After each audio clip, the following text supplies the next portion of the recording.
You're about to step into the story of a tournament that changed football forever. Not with fireworks or fanfare, but with shadows, strategy, and surprise. This isn't just a history lesson. It's a cinematic journey through a season where everything was new and nothing was guaranteed. You'll meet the bold tacticians who played chess with 11 pieces of passion. You'll walk beside legends in the making. Abidi Pele dancing through defenses, Deschamps orchestrating control, Baresi commanding with silent authority. You'll hear the roar of the velodrome, feel the tension in the San Siro, and see the face of football just before it became a global industry. There are no superclubs here, no social media campaigns, no $200 million transfers, only grit, ambition, and the burning desire to become the first ever winner of the UEFA Champions League.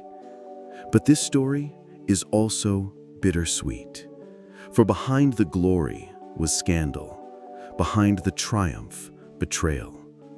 The same club that made history would be dragged into darkness just weeks later. Heroes would be questioned, titles stripped, a legacy forever haunted by the shadows of ambition gone too far. This isn't just a story about football. It's a story about identity, about the moment football looked into the mirror and saw both its future and its past. So buckle in and close your eyes if you must. The 1992-93 European season began, as all seasons do, with ambition and anticipation. But there was something different in the air that year, something new, unfamiliar, even slightly uncertain. For the first time in its storied history, Europe's most prestigious club competition was no longer called the European Cup. It was now the UEFA Champions League, a name that would go on to reshape the soul and skyline of world football. The change was more than cosmetic. The competition was undergoing a transformation from a traditional knockout tournament into something grander, more structured, more theatrical. UEFA had sensed the coming tides, television rights, global audiences, the power of branding, and moved decisively. The Champions League, even in its earliest form, was an experiment. The introduction of a group stage, modern sponsorships, a broadcast-friendly format. It was, in essence, the beginning of modern football as we know it. But if the name was new, the magic remained timeless. The inaugural UEFA Champions League wasn't won by a titan of European lore, not Real Madrid, not AC Milan, not Manchester United or Bayern Munich. It was won by a team that many outside of France barely knew, Olympique de Marseille.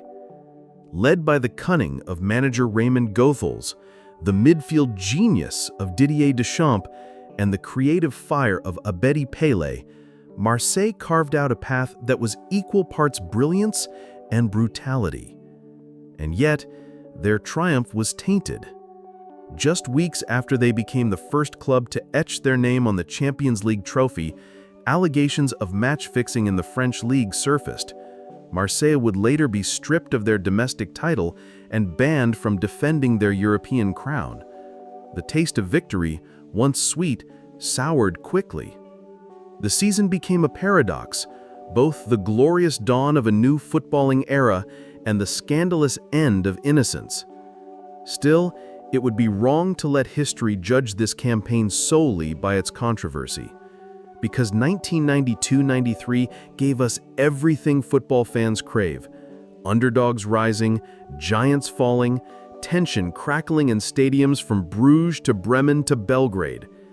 It offered tactical duels, unforgettable goals, cult heroes, and the pure ecstasy of glory chased and sometimes caught. It was also a season where the past and future of football stood on opposite touchlines.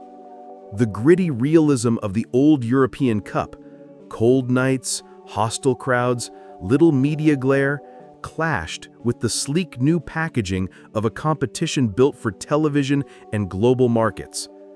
The UEFA anthem had not yet become iconic. The branding was still finding its shape, but the direction was set.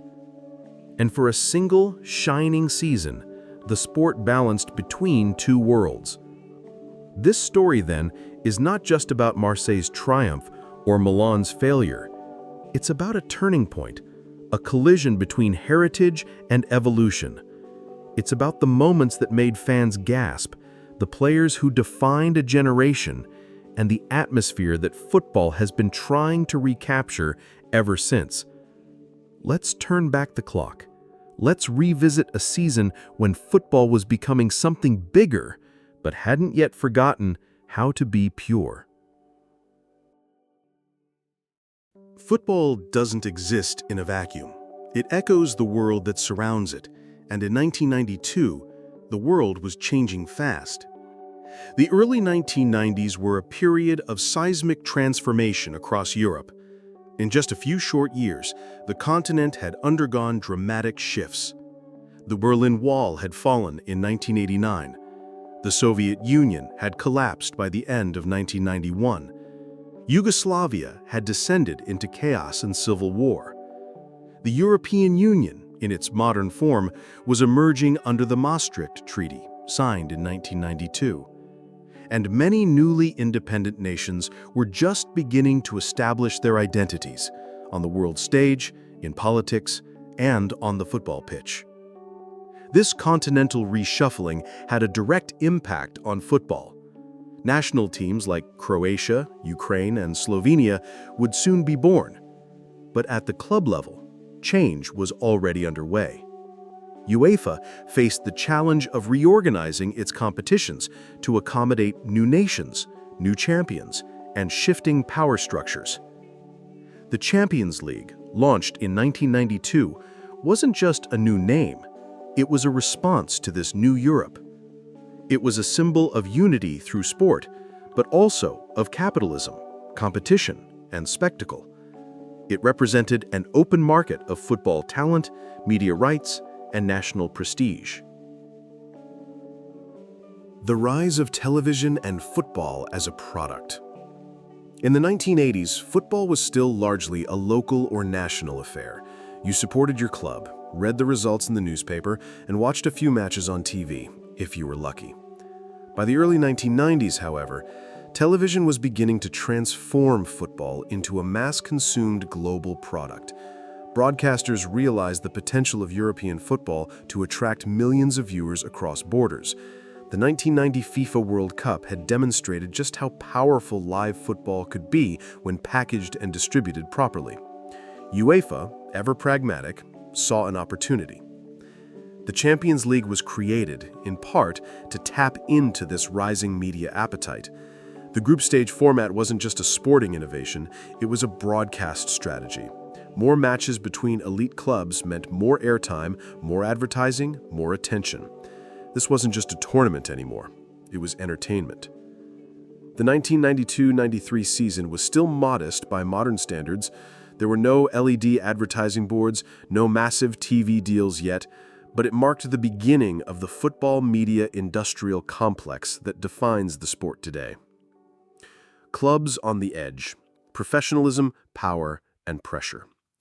Football clubs in 1992 stood at a crossroads. Many were still community institutions, owned and operated with strong local ties. But some, especially in Italy, France, and Spain, were becoming business ventures, funded by powerful owners, corporate sponsors, and wealthy presidents. Nowhere was this more evident than at Olympique de Marseille. The club was run by Bernard Tapie, a flamboyant French businessman and politician whose vision was to make Marseille not just a domestic powerhouse, but a European champion. He poured money into the squad, signed top talent, and appointed the experienced Belgian coach Raymond Goethals. In Italy, clubs like AC Milan, Sampdoria, and Internazionale were spending heavily, backed by media moguls and industrialists. Milan, in particular, had become a global brand thanks to the Berlusconi era and were widely regarded as the most technically sophisticated and tactically dominant team in Europe. But with money came pressure, and with pressure, temptation. Marseille's eventual match-fixing scandal in Ligue 1 was symptomatic of an era where winning at all costs had become a mantra. The line between sport and business was blurring. A new generation of players and global influence. The early 1990s also marked a generational shift on the pitch. Veterans of the 1980s were retiring or fading.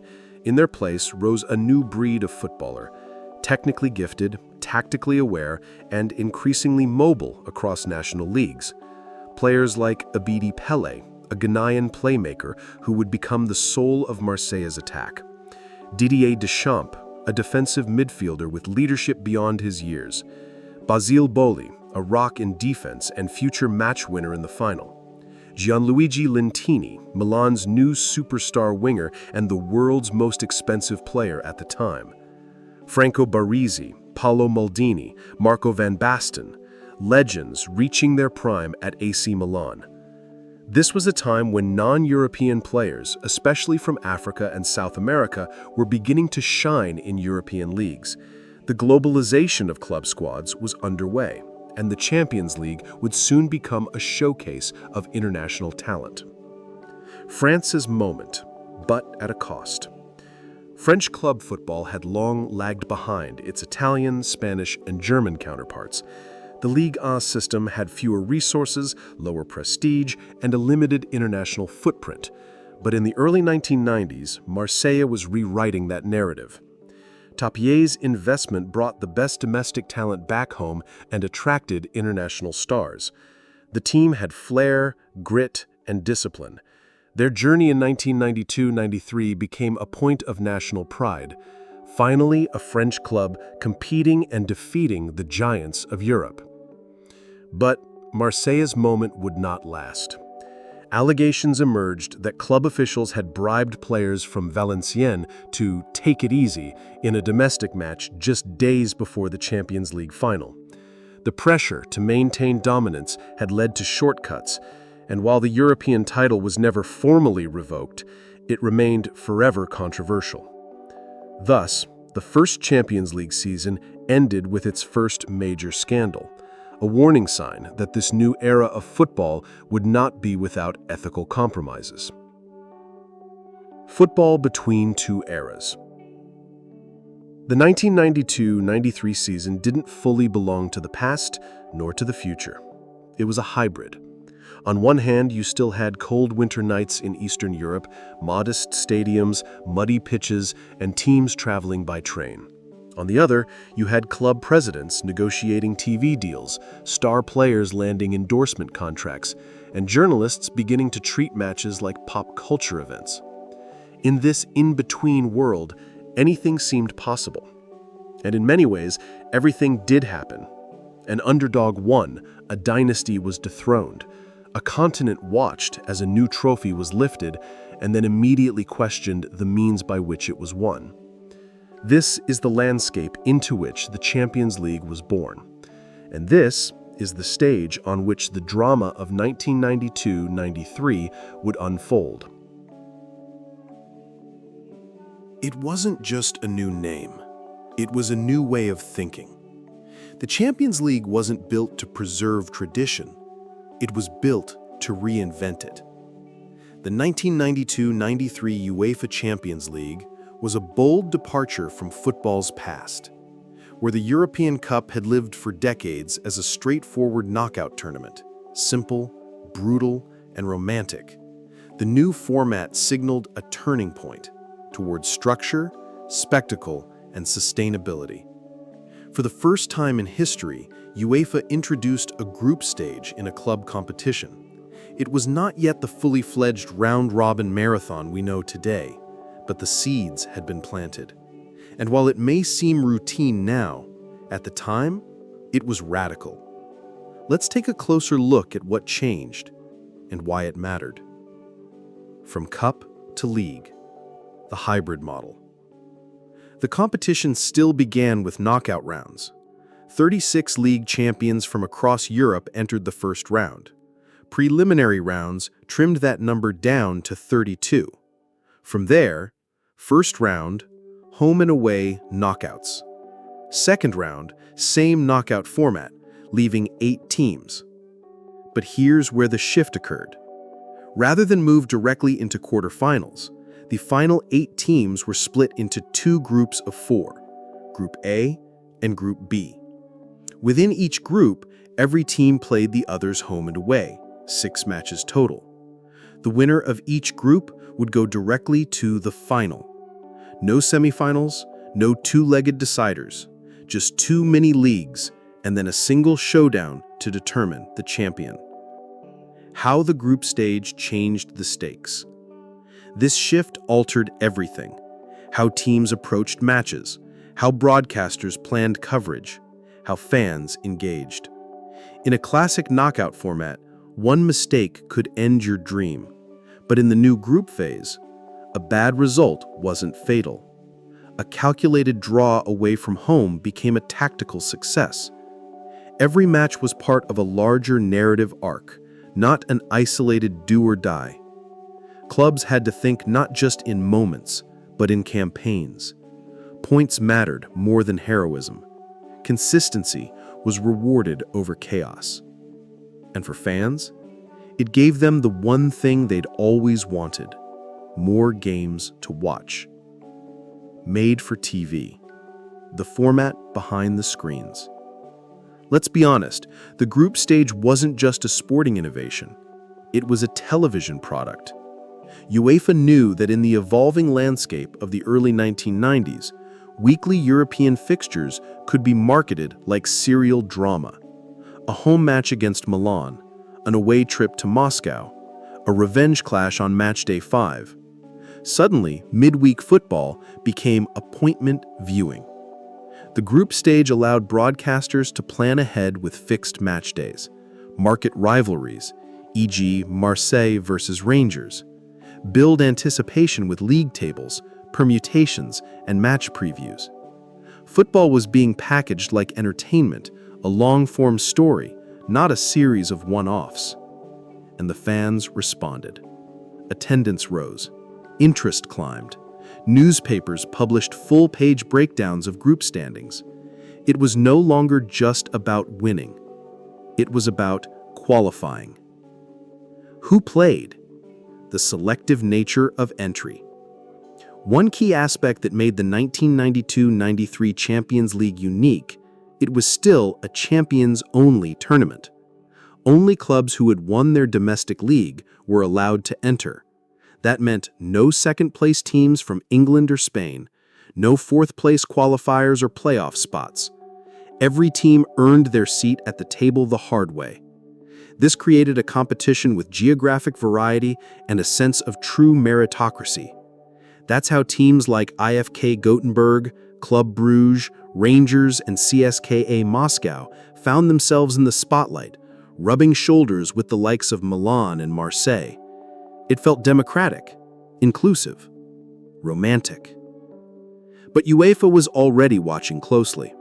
Behind the scenes, pressure was mounting from elite clubs who wanted more guaranteed revenue and more representation. The door was slowly opening toward a future with multiple entries per league. But in 1992-93, purity still reigned.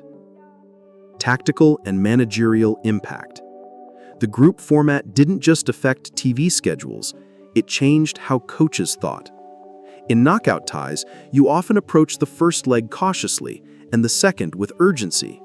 But in a 6-match group stage, the goals shift. Win your home games, draw away when you can. Don't panic if you lose the opener. Coaches like Raymond Goethals at Marseille and Fabio Capello at Milan became masters of this mindset.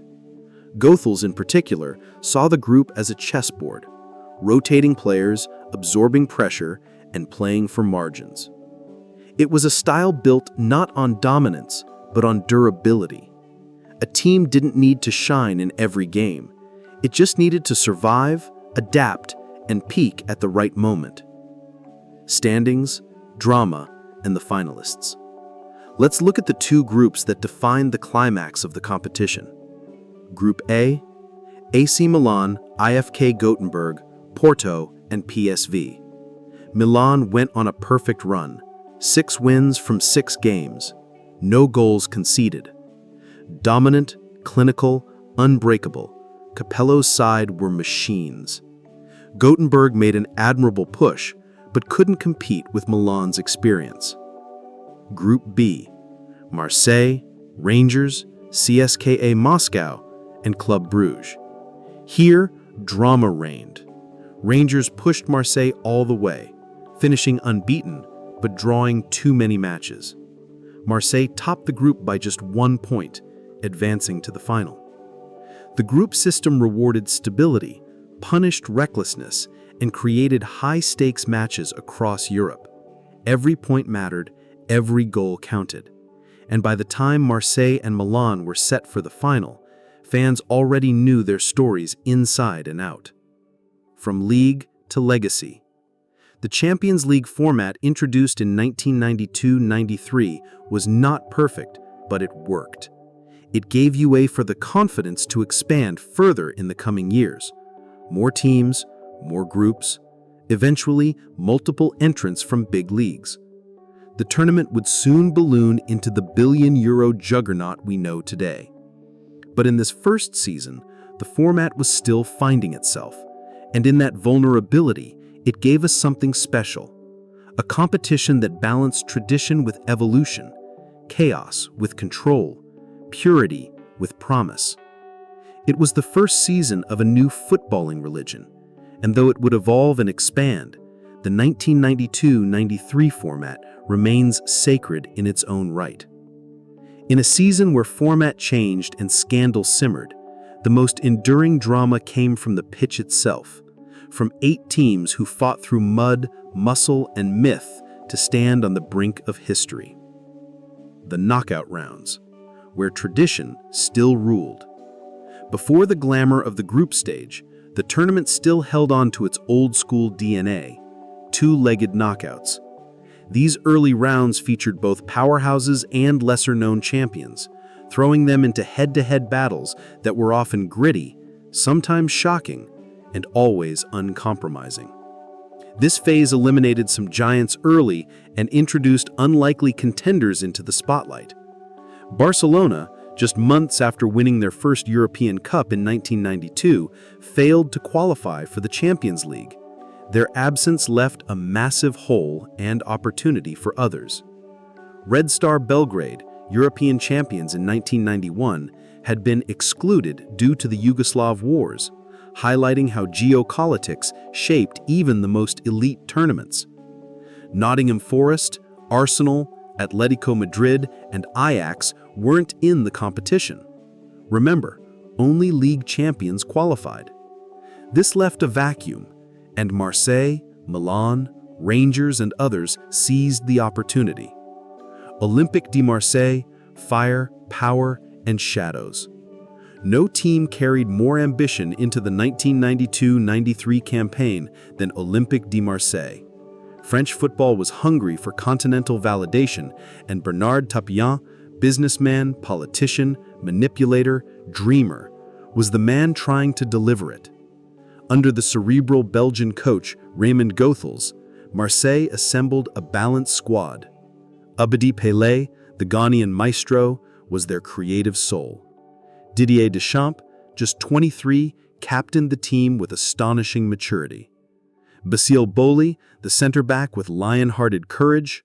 Alen Baksic, the Croatian forward who arrived from war-torn Yugoslavia and scored vital goals. Fabrizio Ravanelli, Franck Cizé, and others added depth and class. Their road was bumpy but convincing. They knocked out Glentoran and Dinamo Bucuresti in the early rounds. In the group stage, Marseille faced Rangers, CSKA Moscow, and Club Brugge. It was no walkover. Rangers pushed them to the brink. Club Brugge stole a point in France. But Marseille showed resolve, especially at home. They topped the group by just 1 point over Rangers, and even in triumph, there were whispers of unease. Later revelations about the club's domestic match-fixing would cast a long shadow over this run. But on the pitch, Marseille looked like champions. AC Milan. Perfect football until it wasn't. If Marseille were fighting to prove something, AC Milan were out to reassert dominance. The Italian giants were a footballing dynasty. After Arrigo Sacchi's revolution in the late 80s, Fabio Capello took over and made them even more ruthless. While Sacchi's Milan was fluid and expressive, Capello's side was clinical, cold, and devastating. Star players? Franco Baresi, the imperious sweeper, still commanding at 32. Paolo Maldini, ascending toward greatness. Demetrio Albertini, the metronome in midfield. Dejan Savicevic, signed from Red Star but struggling for consistency. Marco van Basten, the iconic Dutch striker, whose ankle problems would soon end his career. In Group A, Milan were unstoppable. 6 games, 6 wins, no goals conceded, 10 goals scored. They crushed Porto, IFK Göteborg, and PSV Eindhoven with a mix of brilliance and pragmatism. It felt inevitable. They were the best team in Europe. Or so it seemed. Capello had built a machine. But even machines can break when the moment calls for magic. Rangers, the nearly men. The 1992-93 UEFA Champions League season was supposed to be Rangers' breakthrough moment. Under manager Walter Smith, they had assembled arguably the strongest Scottish team in decades. Andy Gorham in goal, nicknamed the goalie for a reason. Richard Gough, a no-nonsense captain. Mark Hateley and Ally McCoist, the strike force that terrorized defenses. Trevor Steven and Ian Durrant creating from midfield. In Group B, Rangers went undefeated. 3 wins, 3 draws, including a crucial draw away in Marseille and a late 2-1 win over CSKA Moscow. And yet, they finished second. 3 draws, especially the 1-1 at home to Bruges, cost them dearly. Had they reached the final, it might have changed the trajectory of Scottish football for a generation. Instead, they were remembered for how close they came. CSKA Moscow. From the cold, a surprise. No one expected CSKA to make it as far as they did. Their inclusion in the group stage was already a story of defiance. Post-Soviet Russian football was still reorganizing, and CSKA was its symbol of resilience. With limited resources, no big-name stars, and frigid home conditions, CSKA were supposed to be the group's weakest link. And while they didn't progress, they earned respect. A 3-2 win over Club Brugge, competitive performances away from home. They didn't qualify, but they didn't collapse either. They gave fans across Eastern Europe something to cheer for during uncertain times. IFK Göteborg, Sweden's last great European run. Long before Scandinavian clubs were priced out of contention, IFK Göteborg were European contenders. In 1992-93, they made the group stage by eliminating Lech Poznan and Austria Wien and were drawn with Milan. They gave a good fight, earned 5 points, held their own at home, but Milan were simply too strong. Still, Göteborg reminded Europe that Sweden had a proud footballing tradition and that grit could carry you far. Club Brugge, Belgium's workhorse warriors. Like Göteborg, Club Brugge didn't expect to win the tournament, but they knew how to fight.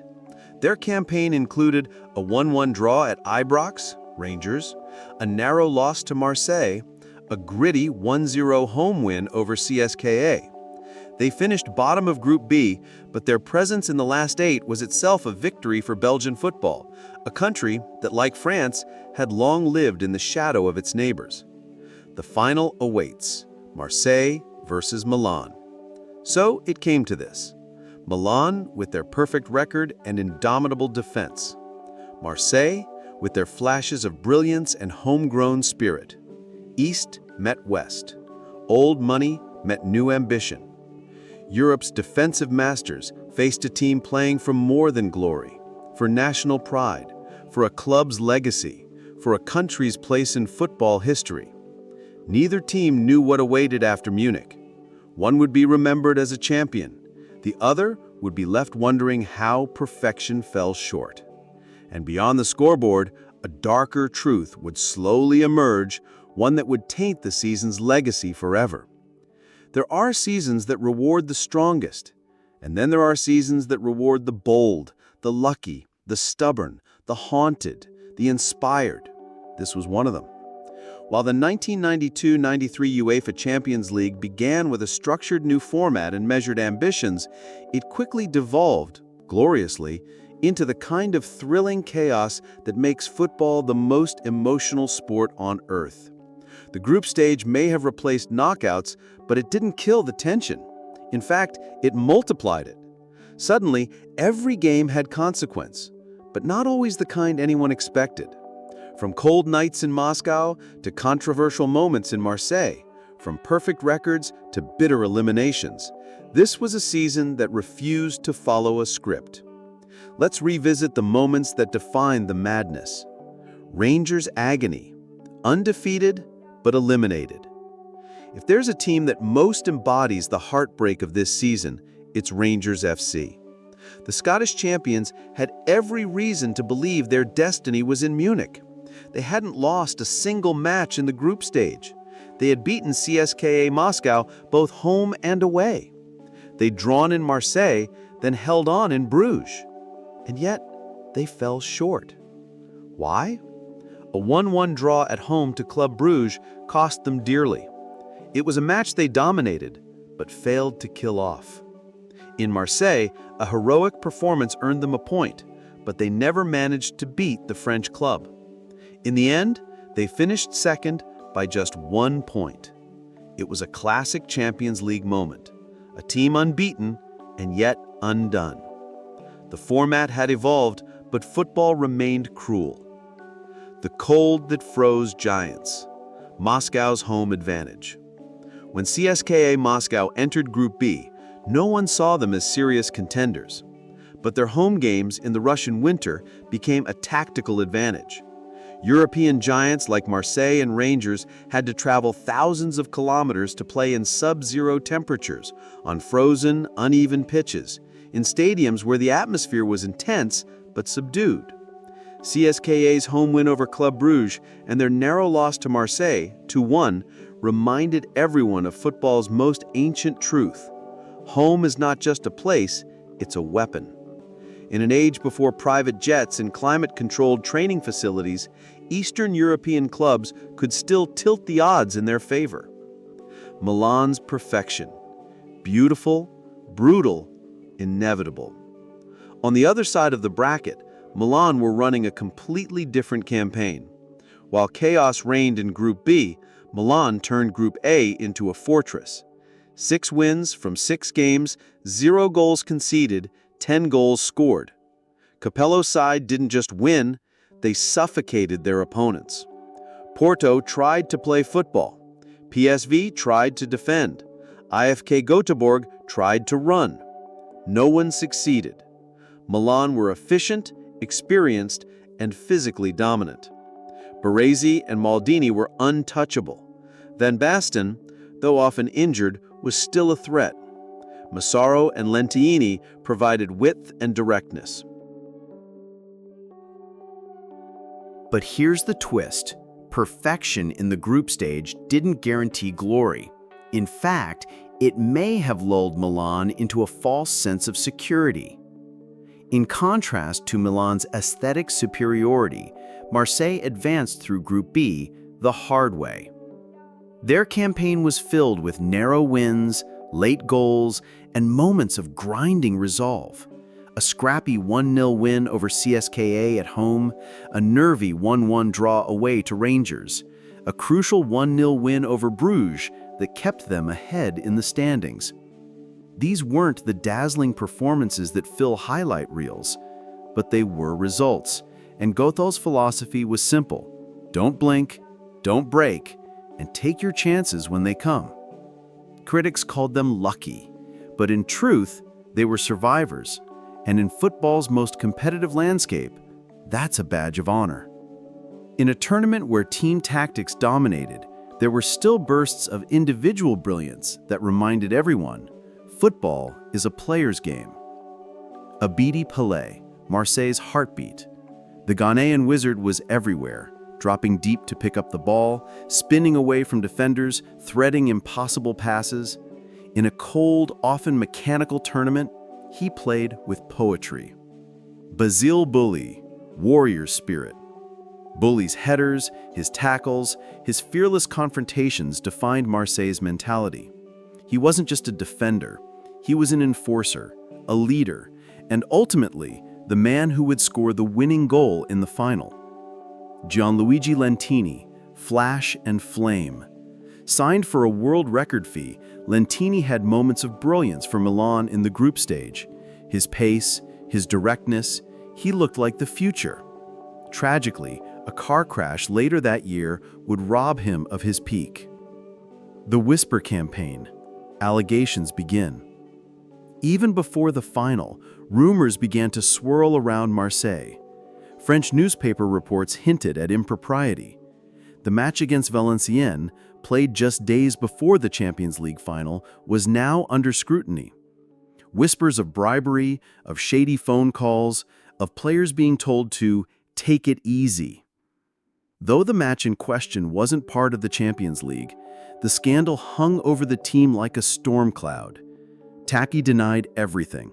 The players insisted they were focused, but the tension was real, and it added a strange, surreal edge to the build-up. What if the team chasing glory had already compromised their soul? The stage is set, Marseille versus Milan. By the time the group stage ended, everything was aligned. Milan, the juggernaut, with a perfect record and no goals conceded. Marseille, the fighters, who'd clawed their way through a minefield. It felt like destiny. But whose? Would the Italian giants restore their throne? Or would Marseille make history for France, and perhaps, just perhaps, for justice? Football rarely offers clear heroes and villains, but in 1993, it did offer something better. Ambiguity, emotion, and a sense that no matter what happened in the final, this tournament had already carved itself into memory. Closing the curtain on the drama. There are Champions League seasons that are defined by goals, or tactics, or legends. The 1992-93 campaign was defined by tension. Not just competitive tension, but moral tension. Not just surprise results, but narrative twists. Not just drama on the pitch, but shadows off it. It gave us perfect teams who didn't win and imperfect teams who wouldn't lose. It gave us underdogs who roared and titans who stumbled. And it gave us, above all else, a reminder. Football isn't scripted. It just feels that way sometimes. They don't score the goals. They don't make the tackles.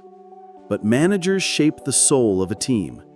And in 1992-93, it was a battle of minds as much as muscle. Raymond Goethals, the professor from the shadows.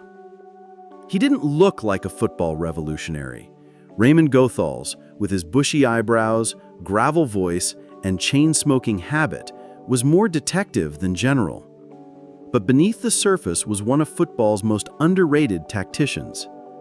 The Belgian had been around forever, winning with Standard Liège and Belgium's national team, but Marseille gave him his defining chapter.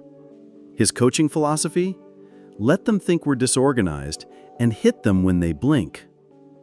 Defensive solidity first. Goethals didn't build Marseille to dominate possession. He built them to sit compact when needed, disrupt rhythm in midfield, strike quickly through Pelé and Boksic. His backline, Boli, Decisive, and Angloma, were strong, smart, and hard.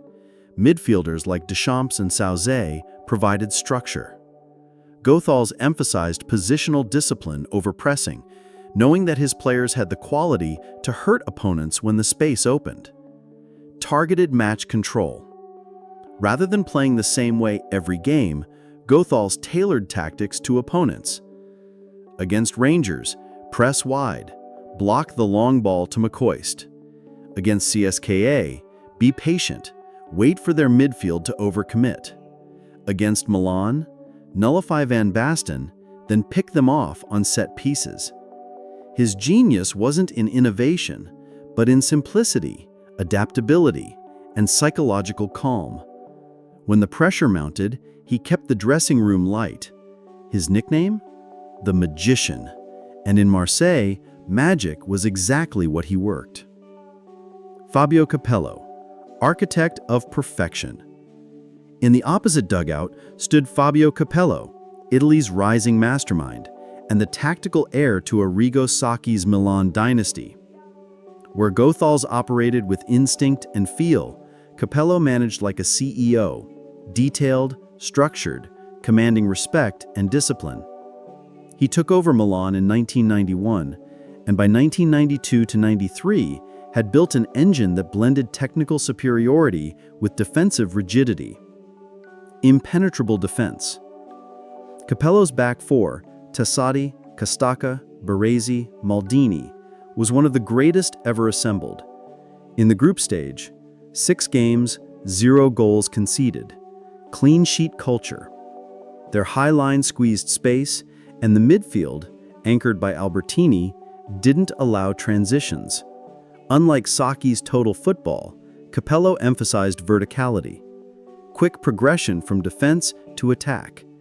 Use of fullbacks to stretch the field.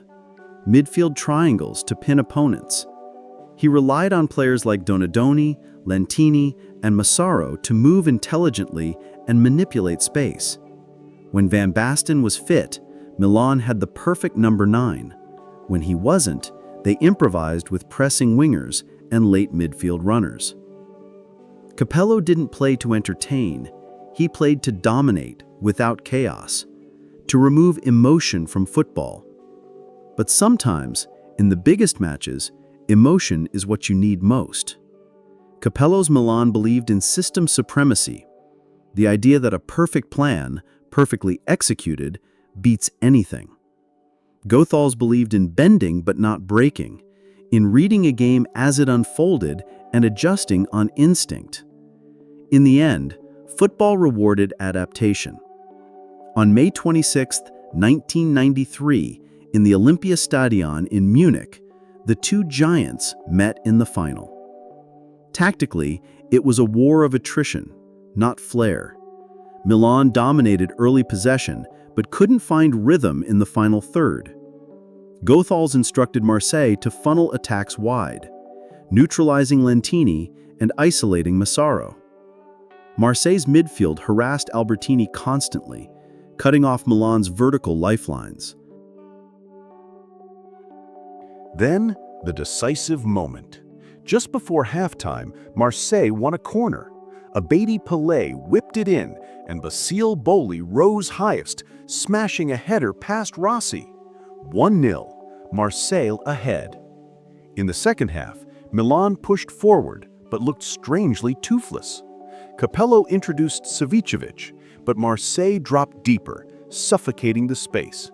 Deschamps and Sauzet clogged midfield lanes, denying time on the ball. Tactically, Goethals had won. He didn't need to outplay Milan, he just needed to outmaneuver them. Beyond the final, this season saw other brilliant managerial contributions. Walter Smith, Rangers. Smith built a team that was tactically flexible, adapting to both European and domestic games. Against Marseille and Bruges, he used narrow midfield lines to protect his defense and relied on crosses and set pieces for goals. Rangers were so close to qualifying because Smith had balanced flair with discipline. They didn't lose a game, but in a group format, draws can be just as deadly. Jan Janssen, IFK Göteborg. Janssen managed to get a limited squad through to the group stage using a 4-4-2 system, zone marking, and simple principles of play. Clear, wide delivery, compact defending, and fast breaks. Göteborg weren't flashy, but tactically brave, and they almost held Milan in the group stage. Capello would go on to win more titles with Milan than coach Real Madrid, Roma, Juventus, and England. But 1993 was a wound, proof that even the best systems can fail if they lack improvisation. Goethals, aged 71, would retire a European champion. He proved that experience, humility, and tactical clarity could triumph over money and myth. He is still remembered in Marseille as a hero, not just for what he won, but how he won it. In the modern era, tactics are often associated with laptops, data, heat maps, and algorithms. But in 1992-93, the tactical game was more intuitive, more human. It was about managing egos, sensing momentum, adjusting in real time, knowing when to hold back and when to risk it all. Football was still a manager's game, not just a player's, not just a brand's. And in that one shimmering season, brains beat budget, discipline beat domination, and the quiet genius of Raymond Goethals outwitted a machine built for greatness. In every roar, every chant, every moment of stunned silence, there is history. Fans do not just watch football, they live it. And in 1992-93, they wrote a story of their own. Today, fans record every moment. They live stream reactions, scroll live stats, and analyze formations with AI-powered graphics. But in 1992-93, being a fan meant something different. It meant listening to radio commentary under the bedsheets, gathering around a television with snowy reception on Wednesday nights, writing letters to fanzines instead of tweeting, holding scarves above your head, not smartphones. Football wasn't just consumed, it was shared, in real time, in person. The Champions League, though still in its infancy, was creating new rituals. It wasn't just a tournament, it was becoming a midweek tradition for millions. No group of fans experienced a more complex roller coaster than Olympique de Marseille's faithful. For years, they had felt inferior to the Italian and Spanish giants. Tapie promised them greatness, and they believed. The Stade Velodrome was a cauldron in those days, raw, deafening, tribal. The joy. When Basile Boli's header flew into the Milan net in the final, it wasn't just a goal. It was a release. Years of ridicule, years of near misses. Suddenly, Marseille were champions of Europe. The first French club to do it. The fans erupted. On the streets, in the port, across the country. Fireworks, tears, songs, fireworks again. The doubt. But not long after, the joy turned to anxiety. Whispers of bribery, reports of a domestic scandal, Valencian match, UEFA opening investigations. For Marseille's fans, the months after Munich were filled with a strange mixture, pride in what they saw and pain over how it might have been won. Did it matter how they won? Could they still hold on to the feeling? That's the fans' eternal question. Does the heart forgive what the mind suspects? No club's fan base felt heartbreak in 1992-93 quite like Rangers. Ibrox was electric that season. Their unbeaten European run sparked belief across Glasgow. There were dreams of the first Scottish club in a European final since Celtic in 1970. Every match in Group B was sold out, a wall of blue, white, and red scarves. But fate had other plans. When Marseille beat Bruges on matchday 6, it was over. Rangers were out, not because they'd lost, but because they hadn't won enough. The aftermath. Fans flooded phone-ins and letters pages. Debates raged in pubs. Should have Smith gone more attacking? Were Marseille really clean? Will we ever get this close again? In the stands, a sadness lingered, because unlike knockout heartbreak, this one unfolded slowly, like a dream that slipped away just as you reached out to hold it.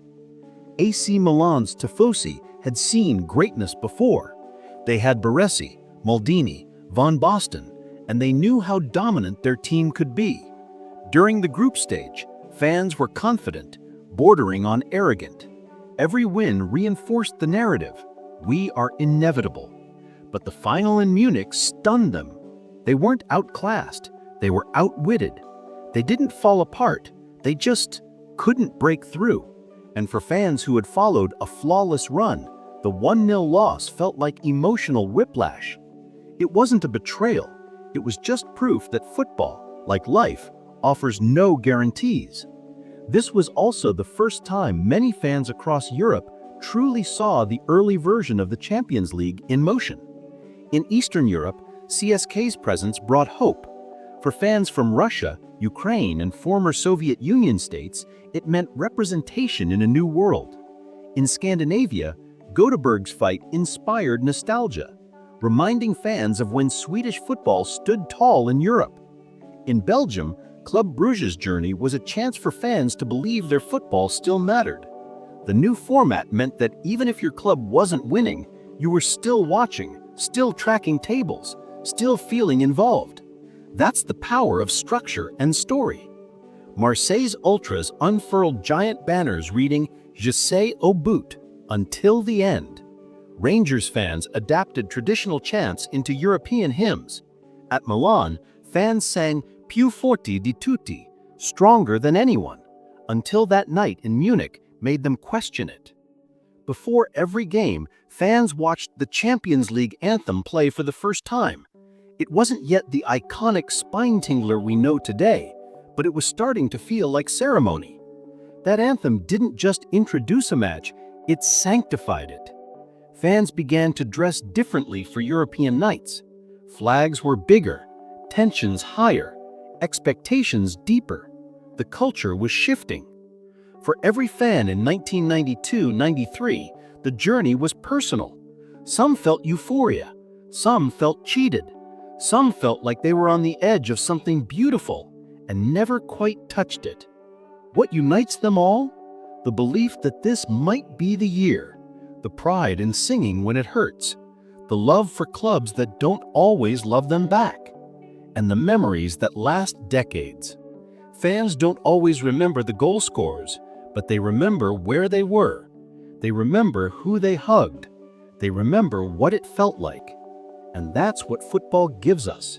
Not just statistics, but emotional timestamps. The Champions League 1992-93 was a season of beginnings. The birth of a new format, the arrival of new stars, the emergence of emotion as narrative in football culture. For the fans, it wasn't just about what happened, it was about how it made them feel. And how, for one season, every roar, every heartbreak, every raised scarf meant everything. Now we arrive at the final chapter of this journey, legacy and reflection.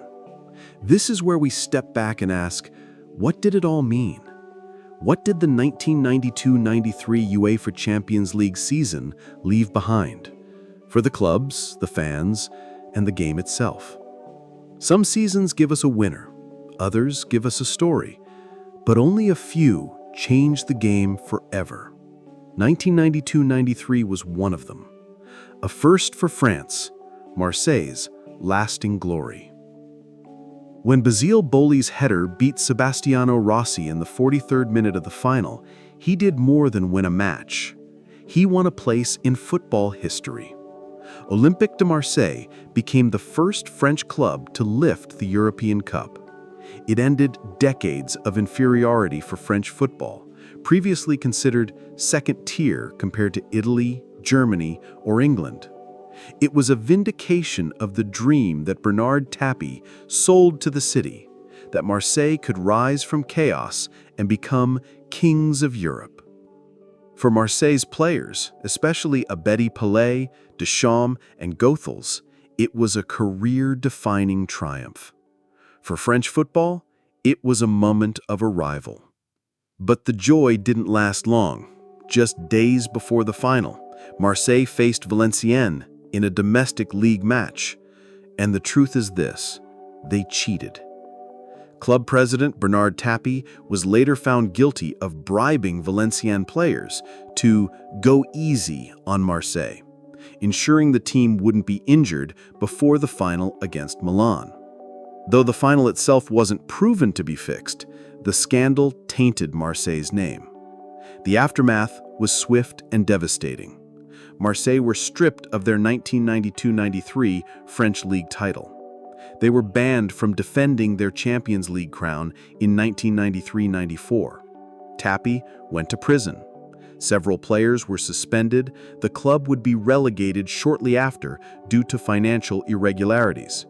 For many, this left an unanswerable question. Can you celebrate a title won by a team that cheated elsewhere? UEFA allowed Marseille to keep the Champions League trophy, as there was no evidence the final was influenced. But among fans and historians, the debate still rages. For Milan, the final loss was painful, but not paralyzing. They went on to win the 1993-94 Champions League the very next season, defeating Barcelona 4-0 in one of the most dominant finals ever. Continue their domestic success under Capello. See legends like Maldini, Baresi, and Costacorta become icons of the modern game. But for fans, 1993-94 left a scar. Not because they lost, but because they had been perfect. 6 wins, no goals conceded, and it still wasn't enough. That's the kind of defeat that lingers, the kind you carry with you. For Rangers, 1993-94 was both a high and a heartbreak. It remains the closest they've ever come to reaching a Champions League final. The last time a Scottish team stood toe-to-toe with Europe's elite over a full campaign. But that momentum never translated into a deeper European legacy. They didn't qualify for the final again. The financial landscape of football shifted, and the moment passed. For Scottish fans, 1993-94 is now remembered like a golden hour that faded too soon. The format that changed football. More than anything else, 1992-93 marked a new era. It was the first season branded the UEFA Champions League. The first time group stages replaced knockout rounds in later phases. Television revenues became central to competition structure. UEFA positioned the tournament as an entertainment product, not just a sporting event. That format paved the way for commercial growth, bigger sponsorships, global viewership, and ultimately, the modern-day Champions League as we know it. The seeds planted in 1992-93 would bloom into the massive spectacle of today, complete with anthem, pageantry, and super club dominance. Raymond Goethals, the wise man, wins. In a world of big names and bigger egos, it was poetic that an aging, chain-smoking Belgian lifted the biggest trophy. Goethals showed that football didn't always need revolution, it needed wisdom. He didn't chase stardom, he didn't sell drama, he just coached a team to believe. His style wasn't flashy, but his intelligence, humility, and intuition beat the best of Europe. It was his last great act, and what a final curtain it was. Moments that live forever. Some seasons fade, this one lingers. Why? Because of the moments.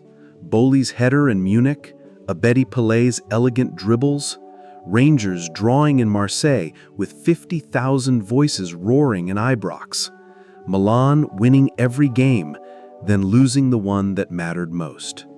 For those who watched it live, those images are frozen in time. For those discovering it now, the story still resonates. Drama, glory, scandal, and change. Looking back, what do we carry? Let's be honest, football isn't perfect. This season proved that. Great teams can lose, corrupt men can win, trophies can carry asterisks. But what endures isn't just what's official. It's what we felt. The tension, the build-up, the songs, the heartbreak. In a strange way, 1992-93 reminds us that football isn't clean, but it's real. It's everything. Strategy, chaos, betrayal, brilliance, thrown into 90-minute intervals. And sometimes, that makes the story even richer. The season that taught us everything. The 1992-93 UEFA Champions League was the first, the flawed, the unforgettable. It gave us our first modern champions, our first modern scandal, our first taste of football as a global epic. It taught us that even when greatness is achieved, the path is never simple, that sometimes the team that wins isn't the most beautiful, and the story that remains isn't the cleanest.